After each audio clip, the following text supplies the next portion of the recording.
নির্বাচন কমিশনের সাথে রাজনৈতিক দলগুলোর সংলাপ আজকে শুরু হয়েছে। সকালে প্রথম দফায় ৬টি রাজনৈতিক দলের প্রতিনিধিরা তারা এই সংলাপে অংশ নিয়েছেন। আজকে প্রথম দফায় যারা অংশ নিয়েছেন তারা হচ্ছেন মুসলিম লীগ, বাংলাদেশ খেলাফত আন্দোলন, লিবারেল ডেমোক্রেটিক পার্টি, জমিয়তে উলামায়ে ইসলাম বাংলাদেশ, কংগ্রেস এবং ন্যাশনাল পিপলস পার্টি। এই ৬টি রাজনৈতিক দলের প্রতিনিধিরা সংলাপে অংশ নিয়েছেন এবং তারা কিন্তু সবাই বলার চেষ্টা করছেন যে ফেব্রুয়ারিতে যে নির্বাচনটি হবে সেই নির্বাচনটি যাতে সুষ্ঠু, অবাধ এবং গ্রহণযোগ্য হয়।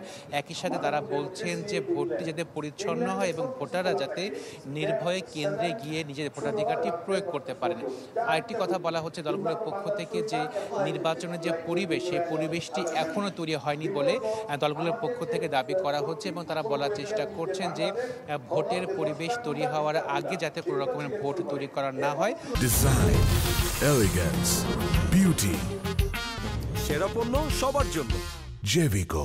তবে তারা বলছেন না যে ভোটের যে সময়টি সেটি যাতে পিছিয়ে যায়। তারা বলছেন যে ভোটের পরিবেশটা অবশ্যই নির্বাচন কমিশনকে তৈরি করতে হবে।